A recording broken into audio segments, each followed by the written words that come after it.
நல்லா டேஸ்டான ஸ்வீட் வேணும், பட் ஈஸியாக பட்ஜெட் ஃப்ரெண்ட்லியாக இருக்கணும்னு தோணுதா?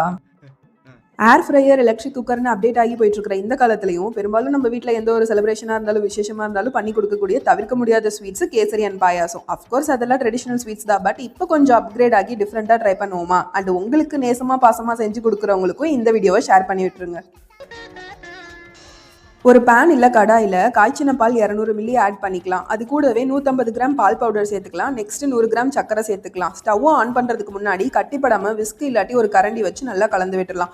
இப்போ ஸ்டவ் ஆன் பண்ணி லோ ஃப்ளேமில் வச்சுட்டு கொஞ்சமாக பாலில் 1 டேபிள் ஸ்பூன் கஸ்டர்ட் பவுடர் சேர்த்து மிக்ஸ் பண்ணிக்கலாம். கஸ்டர்ட் பவுடர் சேர்க்குறது ஃப்ளேவர்ஸ் அண்ட் பைண்டிங்காக தான். அது இல்லைனா அதுக்கு பதிலாக ஒரு ஏலக்காய் அண்ட் கார்ன்ஃப்ளவர் சேர்த்து இதே போல் மிக்ஸ் பண்ணி விட்டுருங்க. That's it. மோஸ்ட்லி எல்லா பொருளும் சேர்த்துட்டோம். இப்போ ப்ராசஸ் தான். ஸ்டவ்வை லோ ஃப்ளேமில் வச்சுட்டு அப்போ கிளறி விட்டுட்டு இருக்கலாம். இல்லாட்டி மீடியம் ஃப்ளேமில் வச்சு கண்டினியூஸாக மிக்ஸ் பண்ணி விட்டுட்டே இருக்கலாம்.